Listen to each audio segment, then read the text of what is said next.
tun naya Mizoram chunga thil thleng te zinga boruak nei lian ber chu pusingun lian chunga thlawang khawa pungkhom Congress party mi le sa tele police te anin nor chungchang hi ani ome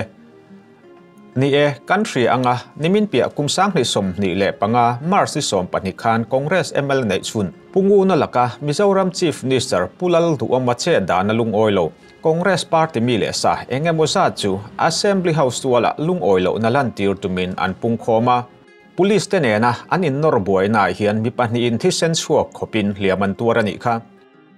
he thil thleng chungchanga hian soisui chak omdeu dewa omawangin tun trum chu soisui lok te ang ama sabera chuan engwanga pungkhom nge ani reng le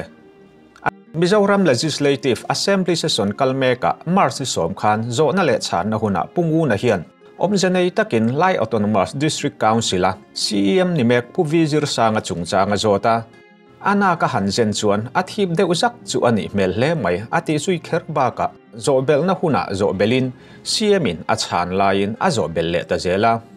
Mizoram Chief Minister hi LADC ZPM Sarkar adin theina na MDC member te nena intiam kamna nei angle eiruk thu boy nei mek puzira dena khun khan taka kumsang ni som ni pali September ni som pathuma in mua ami malthil le provincial high school LADC kuta lan chungchang soiduna apua afin fiana tan ep to party thalai pol pakhat thu chu amang nge ani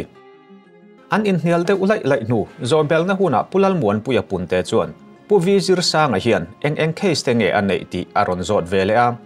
CM hian zobel na a chana hian puzir sangan thu boy pani anei mek thule a thu boy pakhat zoka pusingun lian chunga hi amazing hlap tu ber main accused ani thu soin a case number nen lam atar langta a CM hian soi thui zelin manani lo nana anticipatory bel lo di lok afu tur thu in atlip zuita ani MPCC tia country lar Mizoram Pradesh Congress Committee chu an MLA laka Mizoram Chief Minister che dana hian lungoi loin CM hi a MLA puite wawa an pua Assembly House chunga a che dana wanga thupa choi tura an phut nuwa lungoi lo nalan tirin an pungkhom zuita ani le an punkhom na mun hi Assembly session nei lai hian ramro real tu te himnan session nei na mun che vel engamo chen chu dan kengko tu ten aminol pui tro po phallo na mun prohibited area puangin ven himna po khau taka kalpui ani thina abo che te chu dan anga pachon an ni thina ni tuntrum a hian Assembly House atanga metar zabial sum hi prohibited area ni asoyani a hemun an thlen lo nan hian magistrate thu pekin an kutke police ten ma an latrin Congress Ralaiten lung oilo na lantir an tumna mun hi prohibited area asoyani Democracy rama chuan mipui lung oilo ten tharum tel lowin lung oilo na an lantir thiang ti be chan point hetiang huna punkhom hi phal ani chuang lova chuwangin ep to party member pungkhom te hian hei hi an man fu tok lo ni in lalang tuntrum hi ZPM Sarkar nuwa police te ne na in nor ngai khopa trumni an punkhom na ni in Dubai housemate chungchanga khan siam banglakota an punkhom wangin police te nen an lo in nor to a Trump masa a pungu na le MNF MLA puti zelal nun tluanga te anin ti buai trum khan pungu na thlawang hau hian puti zia motor an lo zim to bokani kha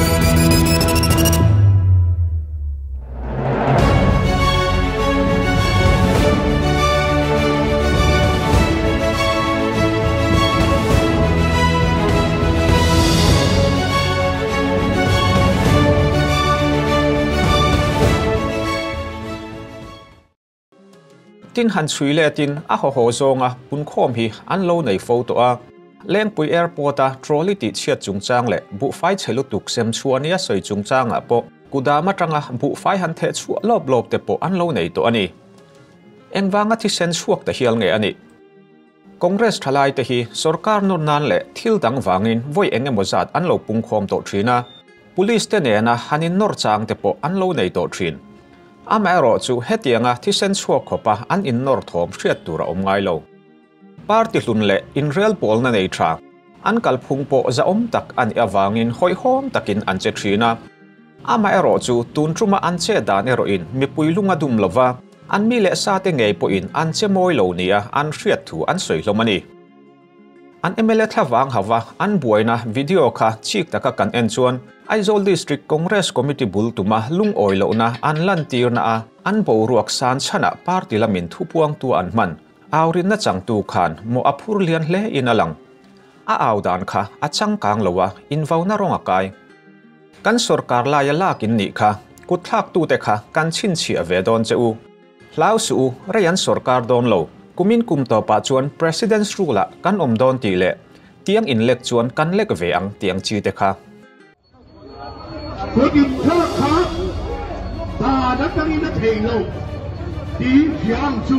cô ra xuống lại à police lang in đi khá Pholeng lâu đó là hiện thắng chu mình sáu in đi ngay chuan cô ra xuống lại à police cần lát chu hay in đi lâu đi thắng chu cút thơ lại lâu nếu cút thơ đâu hay chít chả đến chu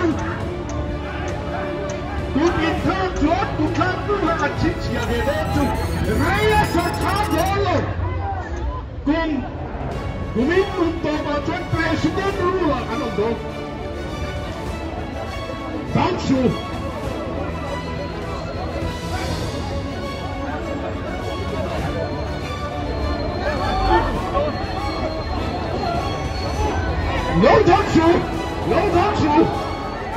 lâu thắng chu anh đi thắng cái nào còn ra xuống lo police cần lo cái hai đi lo đi với người hiện Pholeng cả chu ít tiền khai chu Thisen in chùa với người cần Pholeng chu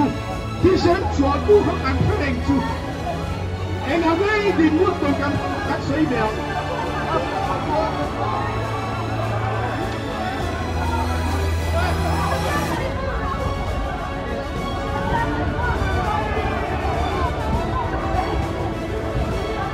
yang Pholeng chu anh in nora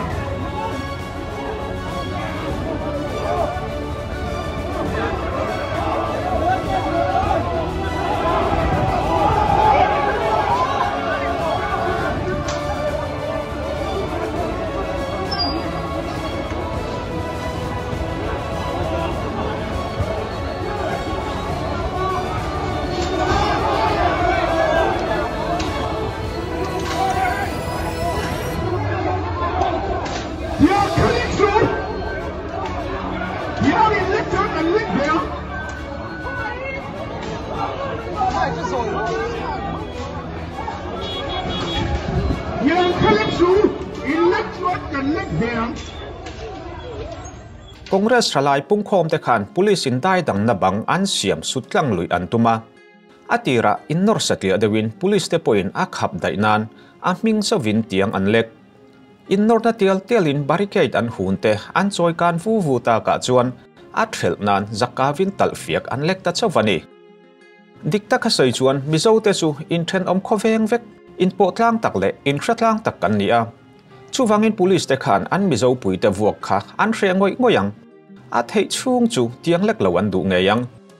ama ro chu anor tulamin ramri an ron pelta ka wangin an ho tu magistrate te thu mu in an hnai ina a kentel an hlen chu angai tamai chawani pathian ramtan po ni lo ramle namtan po ni chuang lo party pakhatta na Thisen chuak khop hiala torna athleng kha apoya in huan na po nei lo mizo le mizo atira nui sung chunga in norte kara Thisen hiala farkha apoi le zual lua tamzo po le thua ka tlem thina pun khom ni khu a ril rufim putna chang kan hriat apoi mo le ani le tun truma an thil ti kha Congress party hian an hlok puyangem Congress Party hi azona Trump ni opposition nito in oinun mamotak an ni a on lam nei lo mi puite mai ni lo an mi le sa beise nanungin a hlat mek te nu nai nan bo ruak an sia mangai ale lam zonga thlir chuan hetianga pungu na manga bo ruak aron alta hi alop ngum ngeyang ama ero chu an tum aya thui an kalle tak si awangin an uchuak lutuk ti in mitam tak dem an hloa kan soi to angin an mi le sa te si nga ngei po an che dan phung a man lai to lutuk ti an omno kani sarkar ding lai ho hrim le an mi le sa ten poi ti lo ma se aminol puiril ruwa an tlak nat pha sot arin omlova an party le mi puiril ruwa engtin nge ngonga nei ti chu hunin alakril soje lang chu longtlai west bial tu mla pusi ngun lian chunga chungchang bi ka han lut le taila pungu na hi longtlai chevela chengten an chung en abik takin lai fa te tan chuan an arsilian tak ni inalang ama hrim hi panel om tak tu mai po hoi hom taka betrin mi zong hi an chung te an ni ta emoni oti tur khopa rual pol thiam ani a lai autonomous district council chunga NGO le ko ran in real pol na thleng po a hu hang nei tak ani a zirna lama chuan tur nei lo ma se pian pui ba ani a MLA pui te laka po asit omlo viau assembly session ti bo ruak tu berni in ama hi hanmal trandeu ma se adin to chuan ari hat zela a hoina lama piang hi anubat zel ati thei bokang chu a hun masalamata to assembly house sunga MLA pui tenen bo ruak an lo nei hat to thina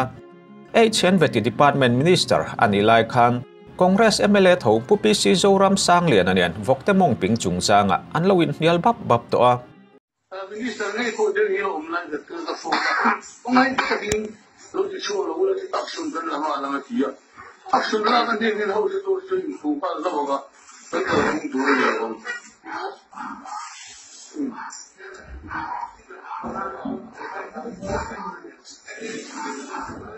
kegi wai du ni amar su fok lo din ng khasem adilawa ran su meeting ko di se tam lo na bangin har sat na awon be ke ni kala kan amok ting ting kan sem adilawa natna bangin alo elo se ko ke asun to lo dung lo se ke o mi po men mi te po del ke natna bangin kala ka an ma ni hok te ko shan lo di pan ni pe ni ko ni o di pan ni ya ke ko ken sarkar ni bangin sai ke o ka original to lo ni o kala kan amok ting ka sem adilawa ma lo ke an lo ko an lo don to no natna ba ko alo elo ni se ma to tu chun na ka ni cha tu amma na ni to tu amok ting ka kan sem lo kan ne mele long ta to ta kan po ni lawa il wrong information ya tu kan mo parliamentary tu ya tu thi re la to ta itiam in non ko ko ka fe ka ni ga ku tu ran le mo ta yo ta ba lo kan ti ye tu ka ni to na ne to su in parliamentary language ni le ta ka tu ka ro ko ka bi so ka ma yang ta ko se tin ni lo ka ron ning ni lo tu ka ni tu lo minister tan tin Trump kalta po khan MNF MLA puti zelal nun tluang anen khan loin bakkai thuak to in thel ngai khop hialin an lo om to a thlawang an lo hausak to ani kha ni thum sanga sang ni le somni bakat Monday lai da na le ni som pani le second som li le pasari vel ten aron chok to ni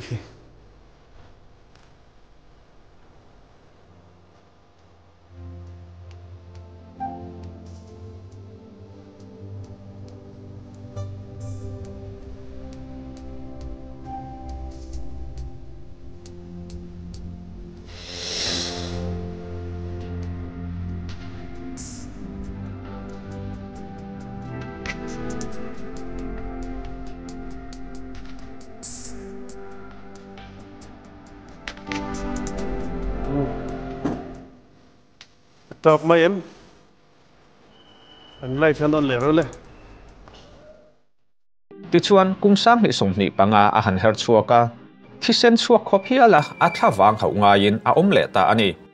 hetiang thila ton chan hi a thiam lo nge midang thiam lo ni ta ang tin thu buaya nei chung changa hian assembly house a thu dik tok lo a chak chuang ni na lang Mizoram sarkara rorel na insang bera thu buaya nei lo thu soin kumsang ni som ni pathum MLA in thana a affidavit a po thu buai anei hi atar lang lova ama ero chu kumsang ni somni pani zun ni somni khan anti corruption bureau Mizoram chuan alaka thu buai zialu ani thu hi ziakin assembly speaker an lo hriatir dai to ani achungchanga hian dan ang taka malaka ni chuan MLA in Thlandona affidavit diklo athelu awang hian ani na atanga ban thiani a ama ero chu hei em hi chu rorel lai te hian anti du arin omlovani ani le pulal du oma ve thung hi Pudua hi ZPM party a chuan kong engkima an mathe an sahuai ani chianga CM ani angin Assembly House Leader ani bok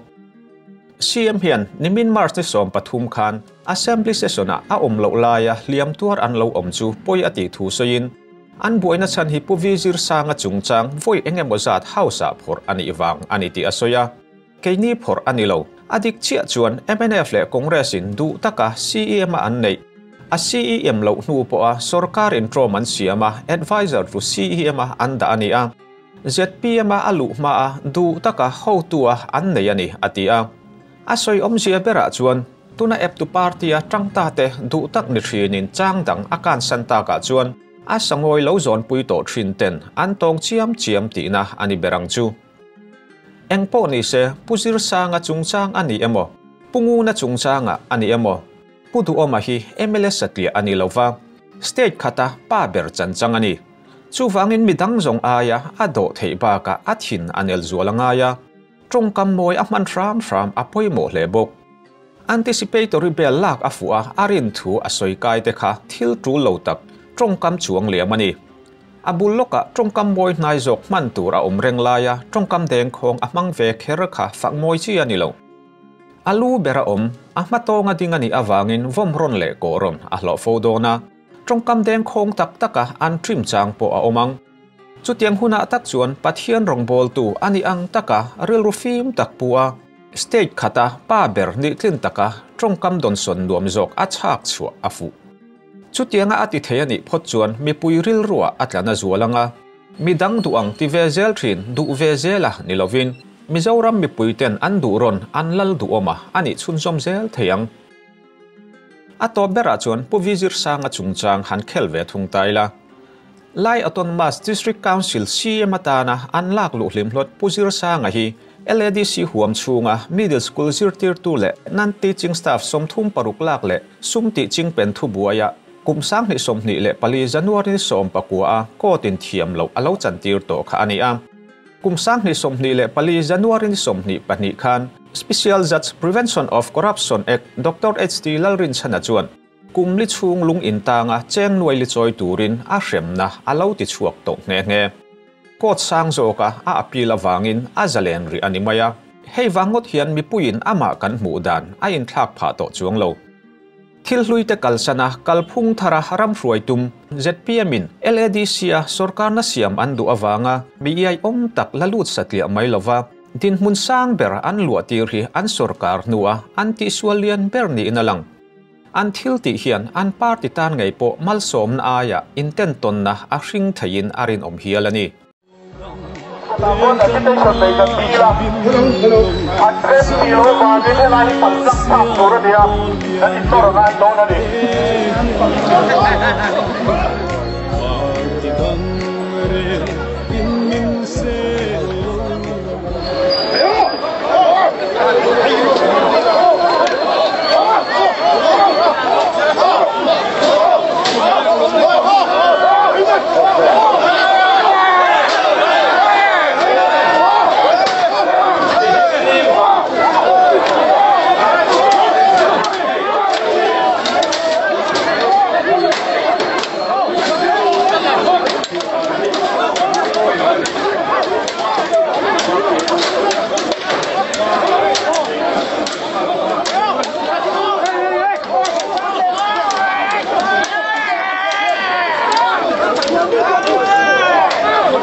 Teng kal he min tol sakula kan ti mai chawani kapi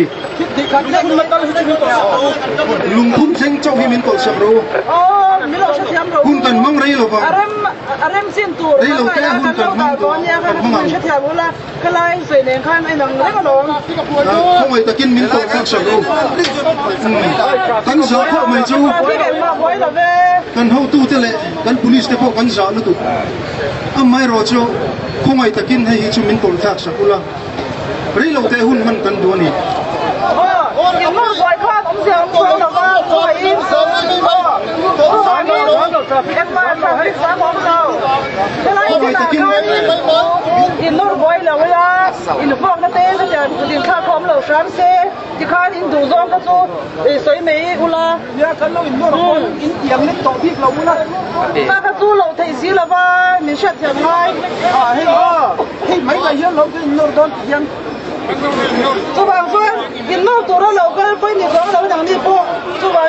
in xây đồ in lúc ngồi lâu nó phải khăn in xây mấy thầy lắm gì hay là in nó bồi cái số bồi nó chiếm ăn muốn cái số đem sang lâu cái xây tàu ăn muốn cái số đem sang lâu mà bồi nó chiếm chúng nó còn cao hơn nhiều rồi cái tiểu hoa cái này đem chiếm nó ra ăn sao mày tôi xây tàu khá là hey amasain voinia helaya kan local chan hi alung chiat thak kan tia Mizoram rorel na sanga kan ram hum hin tu tur kan ngai le kan nu le kan paber kan chief minister zon tak bulal duaman a member puite zabak sak lowa thil asoina wangin zoram rorel na mun hi azaomna ataniam zel don ni in kan sia chu wangin helai huna hian kan local ania a member puite chunga aril rupun mangte kan enin tuna hian pungun lian chunga mai nilo opposition member tam takte thawang hau turin helaya hian kan local ani tin helaya hian kan police member ten an hian ronin ti boy tura local kan nilowa police te hi tu man kan holo chuwa inti turin ti nia kan ngai maya ama ero chu ti turin ti mai ba ka khan atang le lu tu khachulo om lo thiam ro kan ti ani tuna assembly kan nei meka niming pi alok kan assembly a khan kan chief minister zom takina zona a chan chungchanga ke ni hi kan dam theilowa chu wangin pungul lian chunga ne na le house ne na le zoram mi pu ne na hian ngai dam dil aba ni in kam sia chu wangin helaya hian kan lo pung khom ani voinia helaya kan lo pun khom hi lai autonomous district council puvi zirsanga chungchang zoda atanga lo piang chuak ania puvi zirsanga kes dang nei bungul lian chungan azota puvi zirsanga chungchang lam suita lo chuan azot tu lam kha kan chief minister hian abei ta nek maya kha a politic ka an parliamentarian khop maya khatiang khati to lo se kan duani pungu lian chungan bao phí cả này đều rồi pungu lian chungana zona a zo te kha a thang pial zela tuna hian he kan local chona bultan na a kai kuang ti mayang pu vizir sanga chungchang hi tlem han soi masak ka duani pu vizir sanga hi corruption case awangin February ni som pakwa ni kumakan pu ST ladin chanan a konvika kumli le noili choi turin a konvik ani chumya konvik khatia konvik an ni ta ka khan ZPM thalai te chuan CEM ni zuizel ala tuma wangin PR an chuanga la chuan PR chuana chuan bela om chung le zel chuan CEM hi ni lo sela kan ti CEM ani zuizel chuan he corruption awanga konvikina kanram ka suai ani chuan kanram le kan nam lai ram tan hian aza thak lu tukani ti in PR an chua kan nam min ti mol phawa min ti borbanga eru na film lo hi kan biala lal thu thleng lal bera thu turin kan du lawani arang thiang berin cholsan turin kan ngeng chewani tin ZPM thalain PR an lo chua to ni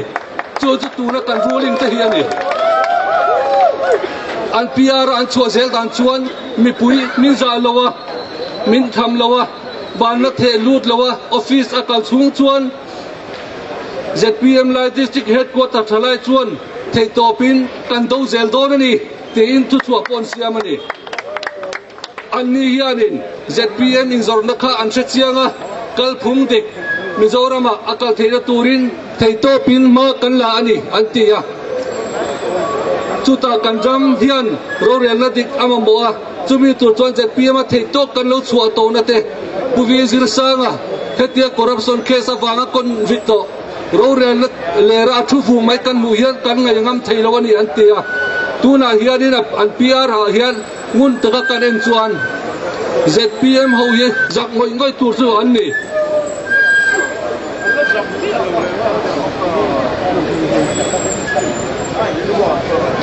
ZPM manifesto kan en chuan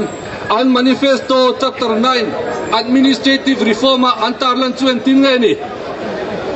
an number te nan petla sub number ela chuan heti hian an ziak ei ruk ti bau turan sat taka malak ani anga lok ayukta po na thok thei tura ti changtlun ani yang tin ZPM chuan an manifesto akhan an lotar lang to ani khat an manifesto ani reng lain solaya convicto lukha puan an pom le ta chu ani ya tin ZPM po hianin atira chuan puvizir sanga hi andem khom mai PAC December ZPM PAC in December tha arel dan phei chuan LADC a hian sarkar na kan siam thei ani poin puvizir sanga telovin ni rose tin decision an siam ni in kan sia amaro chu ZPM hi an minute lu tem kan selowa adik chu adika amai ro chu ZPM ro rally makdeu na mai chu an meeting zo a mi pali panga thu fualian an minute an tidang lam le thina ni kha ania tuna puvizir sanga thawang hawa heti tak me kan sarkar an changle si keni chuan mak kan tia engti om theinge mishinga kan tia ni an manifesto te thatte lunlen manifesto nei tuina an na ban hat kai her hi mak kan ti microphone này mùi xịt cái rồi kan chief minister zom tak chuan in an tin leti LADC ya sarkar na siam tur hian empressor ma kan siam lo kan party lo lu an dua ke ni chuan long takin kan lo dong song ani anti ma se hi mi pui a soi chin tok chu ani apiala ma hian lai mi pui tele solaya suai tu ten an chiang khop mai September ni som pali sang ni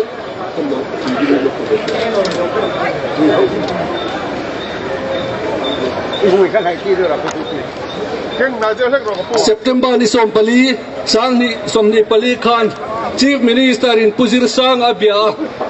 hei ka document hi lai autonomous district MNF MNYF le Congress thalai tena joint press release an chu ani chutan soi dang chuan kan chief minister te hianin puji zirsang ne na hian a personal thilbaka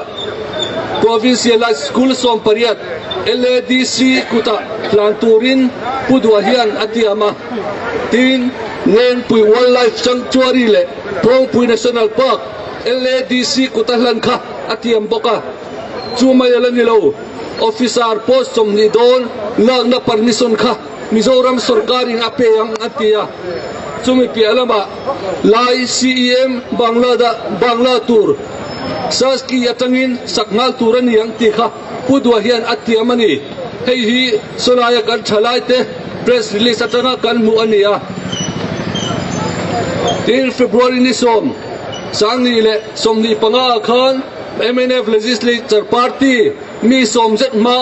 puvizir sang hian hei asoi boka puvizir sang hian khemna to ka khemna to chu achunga kan soitak te khania chu legislature party mi som tenena khan alo soi bokani chumi pialama chuan longla east tu bialte tuikum bial tu te trangtur zo bial tu te pokha MDC klemin an vakala an lo chama pressure chuan lo siam nge ani chief minister in pressure pakhat ma kan siam lo ati kha pressure chuan lo siam nge ani chumi pialama longtlai east bial tu chuanin solaya district council siam nge turin athut chil boka reitak athut chila te chuan an lo chamdeu ti le ngal ani chemical case hi pumo nimin pia khan zona le channa khanin puzir sanga case kha punguna na soi ngala khata zona kha thiam takin pumwan puya khan zo belna tu ten nge a case chuti in aron zota chuta chuan kan chief minister zom tak chuanin puzir sanga case zona na kha punguna chunga khana virngal chara kha amak kantia adik ni in kan shelawani tin pulal muan puyan zo belna zo kha kan chief minister zom takina azo tir ti shet chen na em chu zo belna khan pudu amakhanin police ina an lo chui to na police ina an number an case charge section ang zong kha aron nei sa thak tu mai nan pelo reng aron nei sa khapa chu wangin punguna chungchang hi tum nei ranin kan chief minister hianin aron soi chuakani ti kha kan han soi duani assembly kan en thina assembly kan en na chuan kan chief minister hianin zona ya chang pial thiam khop mai an zo lo zo ka kalpui vakhi a cheng thina heti rola kan soi do chu kan speaker po hilai ro se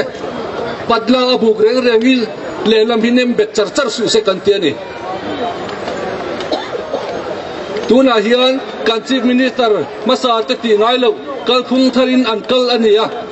session hi poisa tam tak sen na le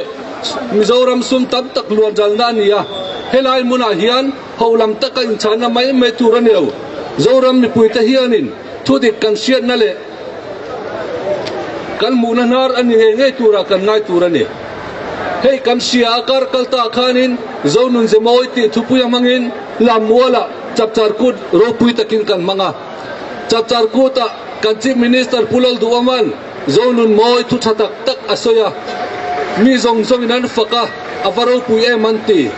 amaro chu mi pi aloka ka zonun moi suina hui ngai mai khan helaya house huma atho pui ta kha zel khum du khopina ro soile ngal mai khan ya kha apoi kan ti ya house huma oma kan du lobani Mizoram assembly a hian kum som vel ke po kalawam ve to a heti chung yan heti nga tong mo lo wi pakhat ma kan la sengai lo kan chief minister hi opposition a tam thum jet alo om to a enga tinge opposition froi tu mo la inti thak le Simro se kan ram nu le pa ber ani ti selo hian member ti achang de zut zel maya asoi lo hun tura te hian tili alo soi china alo soi hi chu lo soi ni sela diktal ro se enga tinge thu dik lo soi chin ti ka zona ani tuna hian demokrasia kan oma helaya mi pui khan lalten ro an rel ania MLA kan thang chin MLA tharten training kan nei chin MLA kan tlem chuan akum thara hian New Delhi parliament training kan nei chin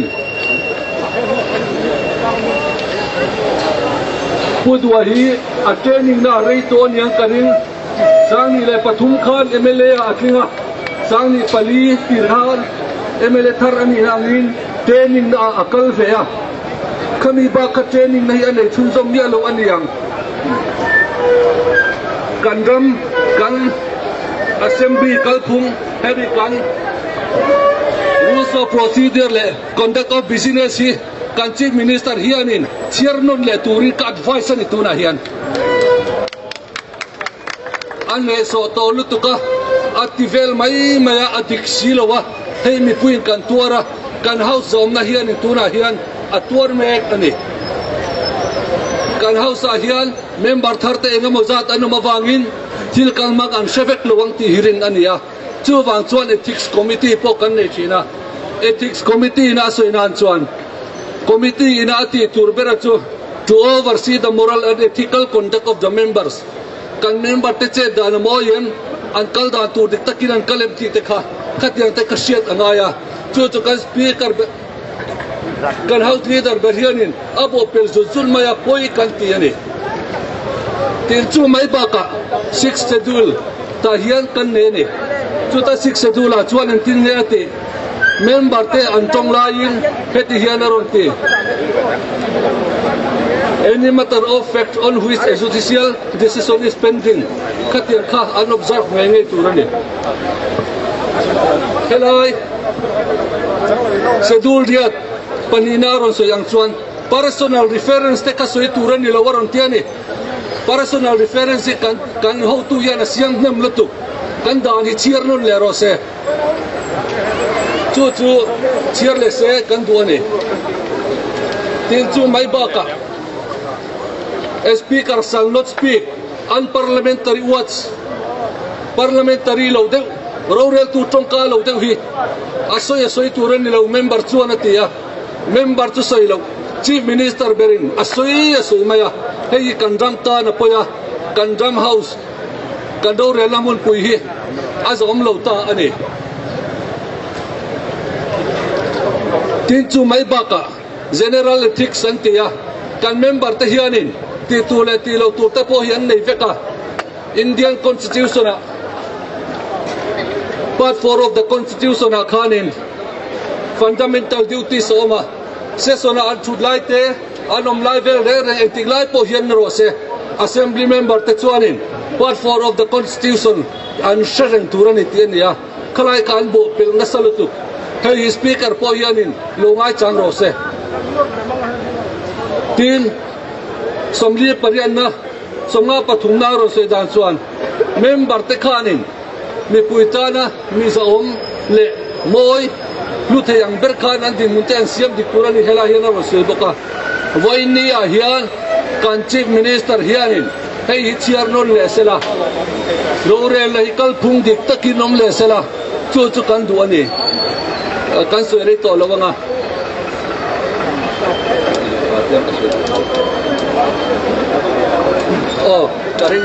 kari to lawang kan pu hianin zona hi chang pial folo sela kan du ani kha kan soile du chu ani ya house zom na humim turian boimia hian kan nen tak zeta tin pungul lian chunga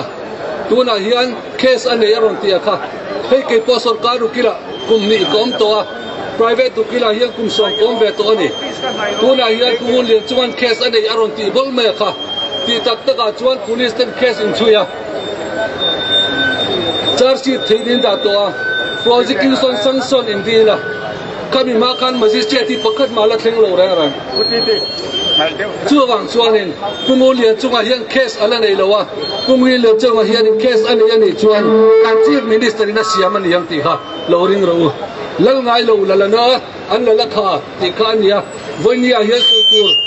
atam khop mai kan chief minister hian san khata dar kar nge vel amut asoya amut thin thu asoya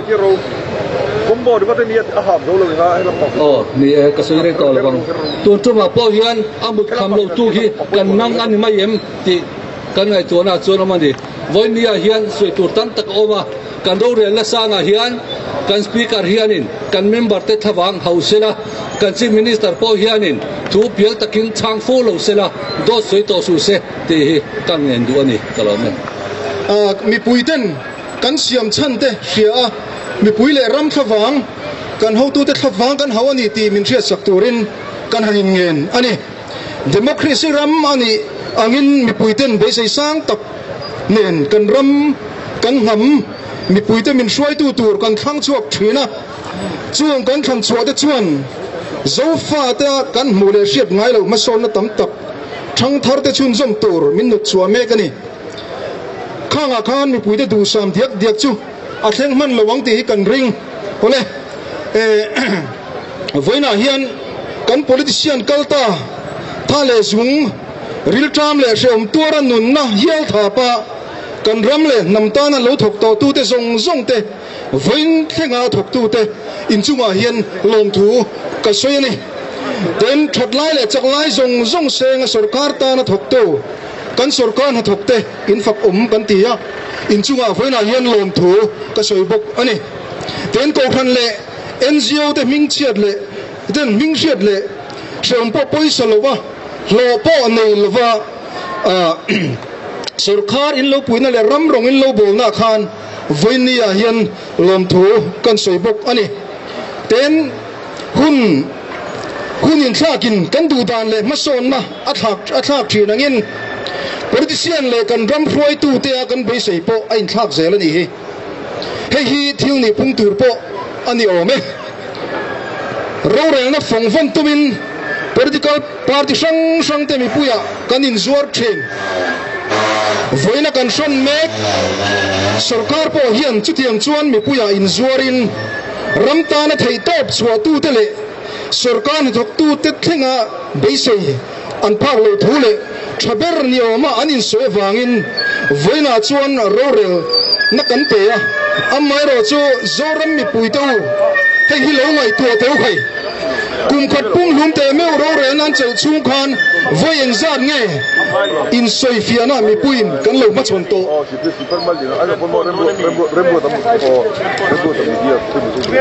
en mi puino pui thaki pa lo la velo ta din mun min siam thama salovin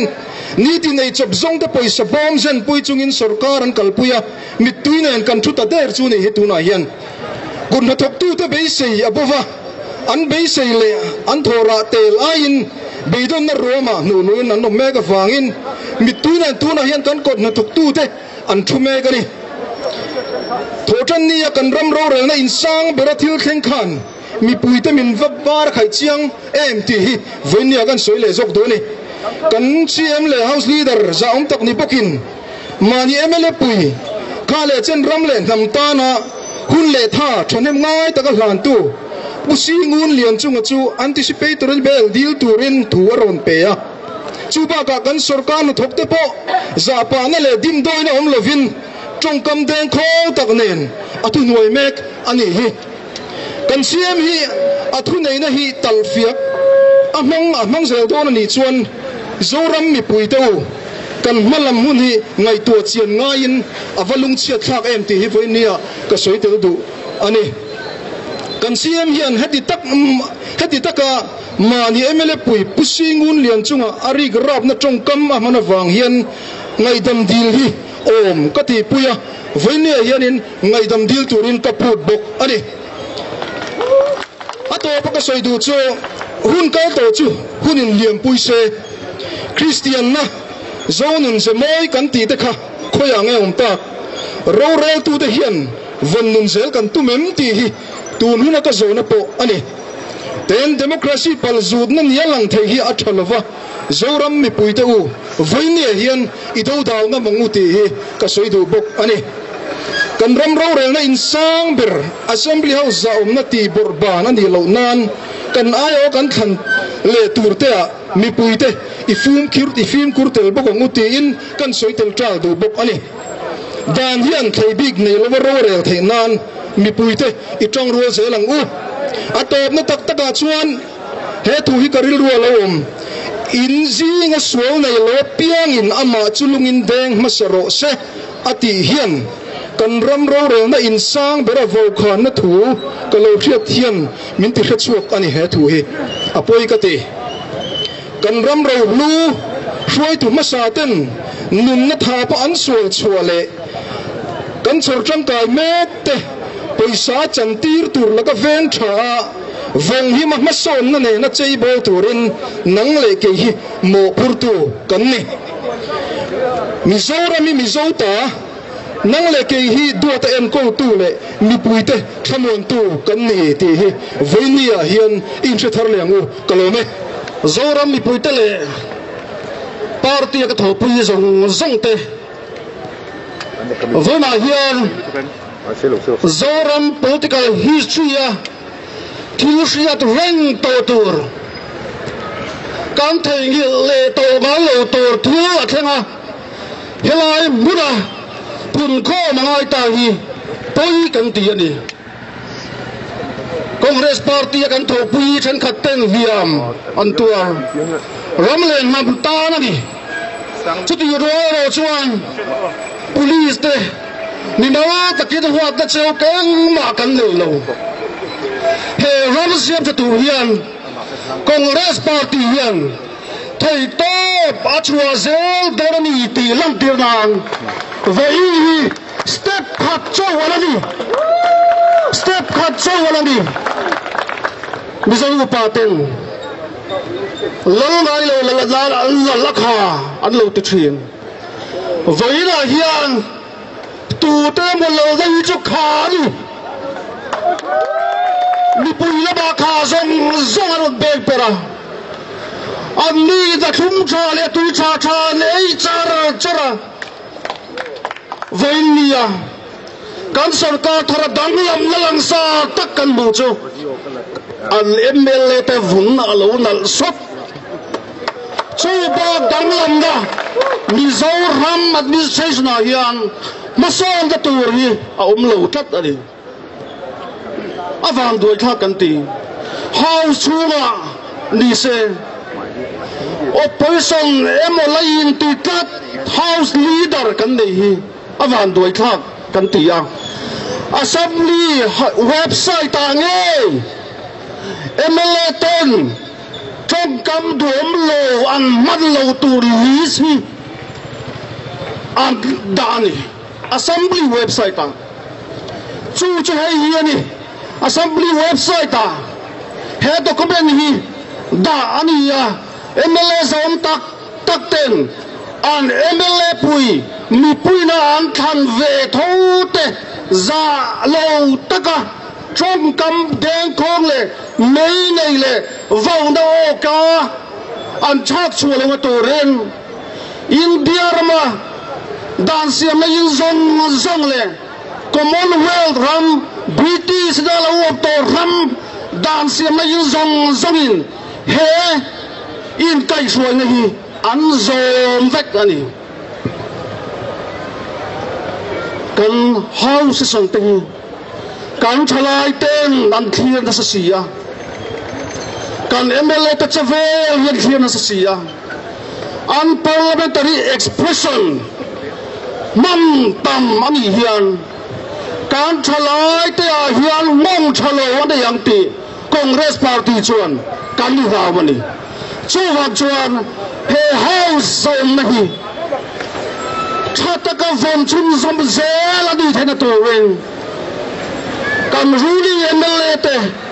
kan house leader te hian he assembly website le ya trong kam man lo tur an tar lan te hi man lo turin kan nge ani Congress party hian Congress party ngai da na chuan pulo than hor le puzoram thanga kan hu to hausa pating takin thuan soi thin hausa kan mu phak china po pulo than hor le puzoram thanga house leader lo di ve to ton zom takin an MLA puite zom na an changa thulu an soi thin ani vào na rong kai mo sarkar thachak nam manga zona zo tu a zona chu chan cha gom lo tak alo ni poin khatianga in vào be tum na kha tur ma in a theng ngai lo ani chuwang chuang he zoram ni puita hian he sarkar hi chi takin kan enze dona an vin na sop zia po kan sodeka kan hailova zoram ni puita ta na ngai tu na sel na salituk zan po mu thai lo anga anin ngai chuan mut kham le mel hi lo pang po in dan hai le ne tu man kan hai ngai lo kan thian pakhatin online na phei khok le tur acha online na chuan sak thiam si camera thato pin tham la aron display ya lei tom takin chu phei khok cho online dang tar lang ani online na lei ta mà xe lấy khen cho đã bấy xe yang heng anh lấy mi lâu chú phê khóc cho anh lấy bưng tóc lâu anh đi anh đi thấy cho khen lấy anh đi mày tu na sarkar na chơi lê tập bê hi social media khove la chuan congress le em nghe tu yan kan phalo online lad la em mà xe kan sarkar tira mi pui bei sai phalo rang ber sarkar andin ani zora mi phuta kan yen du chu sang ni som ni paria talo thanga congress party bagi he sarkar hi min khan sakro tin kan yen chu ni en party ma hi an sarkar kum khwa don lo emane te po sarkar dang lei na reng takin cheng volbel cha te saski sum le dang changa ma se an ta ve dot thawani vainia kan sai nang le do chu mi pui bei se he sarkar her phak lo wangin Pholeng hills council ne nen chang so lo ruling party thapui ne na an thok chuak chung poin Pholeng hills council ro reng dan sian thoi lo congress hu lai ningat se chuan kan sarkar mang village council kan kan bachon zo chiani congress kan ruling lai khan village council zong za som ria ta kan chakani sang hi pakua khan village council zanga som ma panga yin thana zali som li palia congress in vcc mani za som riat ani zpm ro chuan za som na po aphaloi chudiam chuan ruling ta hui ne na an chan chung pen voimia hian mi puite be sei hi an phalo to ato ber ka sei du chu research base answer department ten road map kan nei anti ma se an research base chuan min phia leida ta na hun tha po selo so team leida hun tha po liam le don ani chutiang hun sa ram mi puite hian kan tong don chuan congress party hian he sarkar hi mi puite tan chi takin kan den chin zam zelang chuan auro tur pahi karon so kan auro langa kahun ADCC president lena pele don liang sarkar om totale sarkar mek zong te khai kin pain en sarkar ye chabe ko tiana congress sarkar lo to don liang sarkar om tole sarkar mek zong te kan khai kin hian en sarkar ye mi puita ta na chabe sarkar om tole sarkar le mek te kan khai kin hian eng sarkar ye chabe